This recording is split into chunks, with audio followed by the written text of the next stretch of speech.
Welcome back everybody to another new this week. Now real quick, I'm kind of sick, so if my voice sounds weird, that's why, but anyways, hopping on into this episode. This is episode 7, so far you guys have been enjoying it. A lot of people have been watching it. We've actually kept like a good crowd around just watching the video, so thank you guys for that. We're getting close to 900 subscribers now. This channel is growing like crazy, and I thank you guys for the support. Now this episode, we don't really have a lot new stuff to talk about.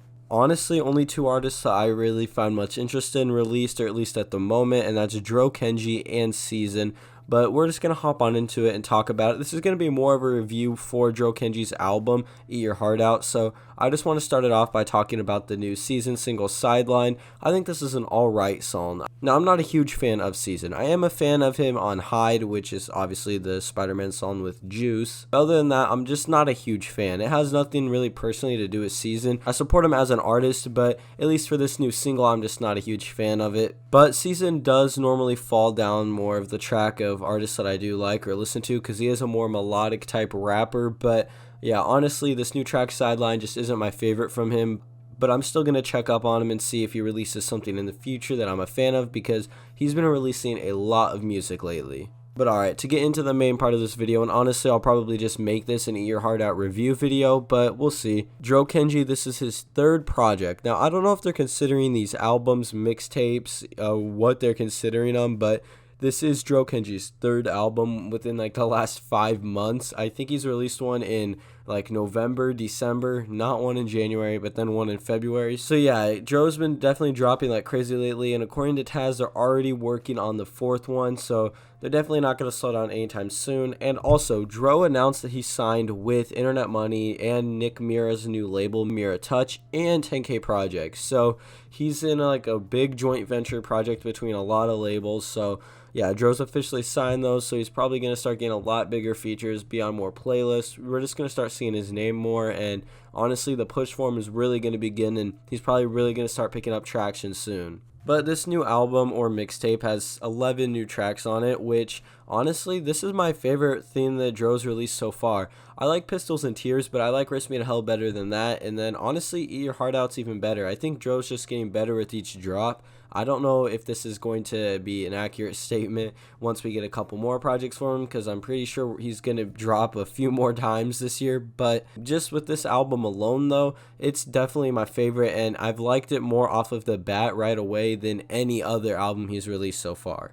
There's honestly a couple songs on here that I've been excited for that were snippet songs that I've just been waiting for. And these songs are Walkie Slush and Kill Cupid. Dro's had a snippet for Kill Cupid out on his Instagram for a while, and I've been excited for that because I'm a fan of Snot as well. Honestly, I remember Taz or Dro, one of them, playing this on Instagram Live, and I wanted it to be on Race Me to Hell, and then it wasn't, but I'm just glad it's out now. It's one of my favorites on this album. But kind of diving in more into this, I want to be more in depth and get deeper into my thoughts and reasons why I like certain songs and certain projects. Shout out to some people that wanted me to start doing that in the comments from the last couple of videos, but that's what I'm going to start doing from now on, especially when I focus on just one specific project like this. When I talk about like a whole bunch of stuff at once, I'll probably just give my general thoughts, but diving into this, since this is a review of Eat Your Heart Out, my favorite tracks on this album are the more like punk or alternative influenced ones. I watched a Dro Kenji interview, and he said that really rappers didn't influence him. He said his biggest rap influences were Thug and Future, but other than that, he said he was really influenced by a lot of alternative and rock stuff, and this project displays that the best. On the songs For Life and Walkie Slush, they don't even really have that much of like a punk or alternative sound.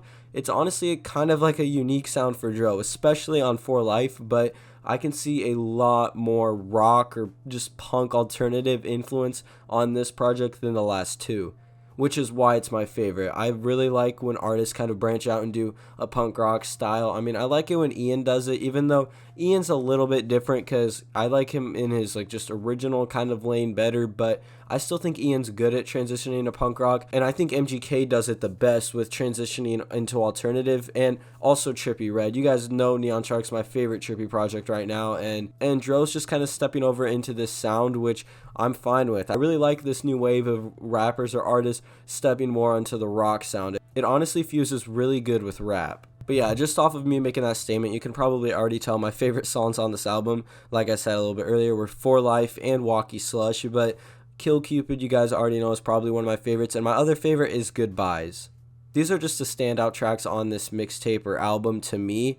But overall, I would rank this my favorite Dro project. And yeah, that's basically my thoughts on Dro Kenji's Eat Your Heart Out and Seezyn's Sideline. Thank you guys for checking out the channel. Once again, like I said, my goal is to hit 1,000 subscribers, and we're crushing that goal. We're going to be there really soon, so just thank you guys for the support. Make sure to subscribe if you enjoy these videos, and if you found this channel before my main channel, check out my main channel, Complex Productions. And also follow my social medias, link to everything's in the description down below. This is a weekly series I upload every single Friday. So if you guys are new here and you want to keep up to date with everything that's releasing, I do my best to get everything in these videos. So just make sure to subscribe, leave a like, and we'll see you guys in the next video.